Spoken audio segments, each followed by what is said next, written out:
श्री शिवाय नमस्तुभ्यम। दोस्तों, पूज्य गुरु जी ने अपनी शिव महापुराण की कथा में बताया कि अगर आपके जीवन में धन की बहुत समस्या चल रही हो, आपका मान सम्मान ना हो रहा हो, या फिर आपको धन की प्राप्ति नहीं हो पा रही है, जिसकी वजह से आपके सारे कार्य असफल हुए जा रहे हैं, आप अपना व्यापार नहीं शुरू कर पा रहे हैं, या फिर आपने व्यापार शुरू कर दिया है तो उसमें आपको सफलता नहीं मिल रही है, या फिर आप मेहनत करने के बावजूद परीक्षा में उत्तीर्ण नहीं हो पा रहे हैं, पास नहीं हो पा रहे हैं, तो गुरु जी ने कहा कि अधिक मास में पड़ने वाली इस विशेष तिथि में आपको सिर्फ चने की दाल से एक विशेष उपाय करना है और ये उपाय आपको इन सभी कार्यों में सफल बनाना शुरू कर देगा। तो चलिए जानते हैं क्या है वो उपाय। लेकिन उससे पहले एक प्रार्थना, अगर आप चैनल पर नए हैं तो कृपया चैनल को सब्सक्राइब अवश्य कर लें। देखिए, पूज्य गुरु जी ने अभी अपनी कल की शिव महापुराण की कथा में बताया था कि अगर हम शिवालय के बाहर भूल से भी निकल जाते हैं और राम कृष्ण हरि या शिव का धोखे से भी नाम ले लेते हैं, या फिर श्री शिवाय नमस्तुभ्यम मंत्र एक बार भी बोल लेते हैं, तो हमारी विपरीत परिस्थितियों में, हमारे कठिन समयों में, हमारी विपत्तियों में महादेव हमारे सामने खड़े रहते हैं। इसलिए आप लोग जब भी शिवालय के सामने से निकलिए तो एक बार श्री शिवाय नमस्तुभ्यम मंत्र का स्मरण जरूर करिए। देखिए, इस वीडियो में हम पूज्य गुरु जी द्वारा बताए गए 2 विशेष उपायों की बात करेंगे। इनमें से जो भी उपाय आपके लिए आसान हो वो आप कर सकते हैं। पहले उपाय की बात करते हैं। ये उन लोगों को करना है जिनको धन की प्राप्ति करनी है। देखिए, इस उपाय को जानने से पहले सामने स्क्रीन पर आपको एक प्रश्न दिया जा रहा है, इसका उत्तर आप कमेंट करके जरूर बताइएगा। आपको बताना है कि महादेव ने श्री गणेश जी का सिर जो धड़ से अलग किया था वो किस शस्त्र से किया था। पहला ऑप्शन है तलवार, दूसरा ऑप्शन है त्रिशूल। जो भी सही जवाब है वो कमेंट करके जरूर बताइएगा। अब इसके बाद बात करते हैं पहले उपाय की। देखिए, पहले उपाय के लिए आपको 7 चने की दाल ले लेनी है, यानी 7 चने की दाल ले लेनी है। लेकिन जो भी दाल लेंगे आप उनको ध्यान रखेंगे कि वो कहीं से भी टूटी हुई नहीं होनी चाहिए, खंडित नहीं होनी चाहिए। चने की दाल आपको पता है कि आधी आधी होती है, लेकिन वो दाल टूटी हुई नहीं होनी चाहिए। फिर इसी के साथ आपको एक छोटा सा गुड़ का टुकड़ा ले लेना है और सबसे आखिर में आपको 1 लोटा जल ले लेना है। लोटा आप तांबे का ले लीजिए या स्टील का ले लीजिए, या किसी भी धातु का आप लोटा इस्तेमाल कर सकते हैं। और जल आपको अपने किचन से ही लेना है। पूज्य गुरु जी हमेशा कहते हैं कि अगर आप शिवलिंग में तांबे के लोटे से जल समर्पित करते हैं तो यह आपके उपाय के लिए बहुत ही लाभकारी होता है। अब देखिए, ये तीनों सामग्री लेकर आपको पहुंच जाना है शिवालय। गुरु जी कहते हैं कि सुबह से लेकर शाम तक जब भी आपके पास टाइम हो तब आप शिवालय जाकर इस सुंदर से उपाय को कर सकते हैं, और ये उपाय आपको सिर्फ गुरुवार के दिन ही करना है। देखिए, अब शिवालय पहुंचकर सबसे पहले आपको शिवलिंग के सामने बैठ जाना है। शिवलिंग के सामने बैठकर आप जो 7 चने की दाल लेकर आए हैं उनमें से एक एक चने की दाल अपने हाथ में रखिए और ओम नमो भगवते वासुदेवाय इस मंत्र का स्मरण करते हुए एक एक चने की दाल इस 1 लोटे जल में डालते जाइए। आप जो 7 चने की दाल लेकर आए हैं एक एक करके इस 1 लोटे जल में डाल दीजिए और 7 बार ही आप ओम नमो भगवते वासुदेवाय मंत्र का स्मरण कर लीजिए। इसके बाद आप जो 1 गुड़ का टुकड़ा लेकर आए हैं उस गुड़ के टुकड़े को भी इस 1 लोटे जल में डाल दीजिए। अब आपका ये 1 लोटा जल तैयार हो गया। इस जल को अब आप शिवलिंग के ऊपर धीरे धीरे समर्पित करते जाएंगे और शिव महापुराण के मूल मंत्र श्री शिवाय नमस्तुभ्यम मंत्र का लगातार स्मरण करते जाएंगे।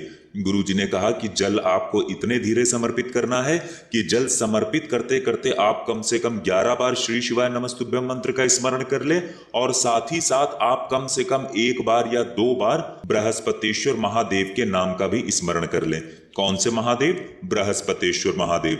चूंकि आप गुरुवार के दिन ये उपाय कर रहे हैं इसलिए आपको बृहस्पतिश्वर महादेव के नाम का भी स्मरण करना है। गुरुजी कहते हैं इसके बाद फिर शिवलिंग के सामने आपको बैठ जाना है और भोलेनाथ से यानी महादेव से अपने जीवन में चल रही धन की समस्या को दूर करने के लिए, आपके व्यापार में अगर कोई कमी चल रही है तो उसको समाप्त करने के लिए प्रार्थना कर लेनी है और फिर वापस अपने घर आ जाना है। गुरुजी ने कहा कि इस अधिक मास में पड़ने वाली ये गुरुवार की 9वीं तिथि के दिन अगर हम ये उपाय करते हैं तो हमारे जीवन में कभी भी धन संपदा की कमी नहीं होती है। हमारे घर में माता लक्ष्मी का सदैव वास होता है और हमारे घर से दरिद्रता तथा दुर्भाग्य का हमेशा के लिए अंत हो जाता है।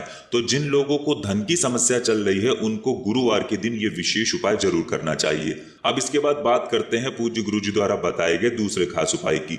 ये उपाय उन लोगों को करना है जो अपने जीवन में असफल हो रहे हैं, लगातार प्रयास कर रहे हैं, बहुत मेहनत कर रहे हैं, लेकिन फिर भी उसके बाद उनको असफलता ही हाथ लग रही है। वे अपना कोई भी कार्य प्रारंभ करते हैं लेकिन उसमें वो असफल हो रहे हैं, तो गुरुजी ने कहा कि आपको ये उपाय जरूर करना चाहिए। देखिए, अगर आप किसी परीक्षा की तैयारी कर रहे हैं और कोई परीक्षा में बैठने जा रहे हैं, या फिर आप कोई इंटरव्यू देने जा रहे हैं, या फिर आप अपना व्यापार शुरू करने जा रहे हैं, तो उससे पहले जो भी गुरुवार पड़ता है, यानी जो भी थर्सडे पड़ता है, उस गुरुवार के दिन आपको ये उपाय कर लेना चाहिए। इस उपाय के लिए आपको सिर्फ 5 काली मिर्च के दाने ले लेने हैं और साथ ही साथ आपको एक स्टील के लोटे में जल ले लेना है। आपको तांबे के लोटे में जल नहीं लेना है, बल्कि स्टील के लोटे में जल लेना है। ये लोटा आपको पूरा जल से भर लेना है और साथ ही साथ इसमें आपको 1 चम्मच या 2 चम्मच या आधा चम्मच, जितना भी आपके पास उपलब्ध हो जाए उतना आपको कच्चा दूध ले लेना है। कच्चा दूध अगर गाय का मिल जाता है तो ये आपके उपाय के लिए बहुत ही लाभकारी होगा।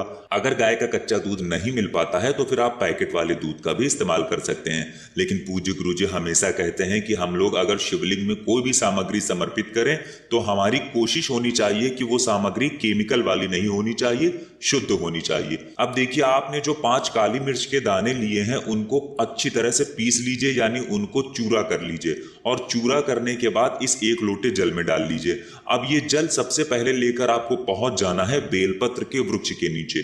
बेलपत्र के वृक्ष के नीचे थोड़ा सा जल समर्पित कर देना है और श्री शिवाय नमस्तुभ्यम मंत्र का स्मरण करते हुए आप जिस भी कार्य में सफल होना चाहते हैं उस कार्य की सफलता के लिए आप माता रानी से प्रार्थना कर लीजिए, माता पार्वती से प्रार्थना कर लीजिए और फिर बाकी बचा हुआ पूरा जल लेकर आप आ जाइए शिवालय।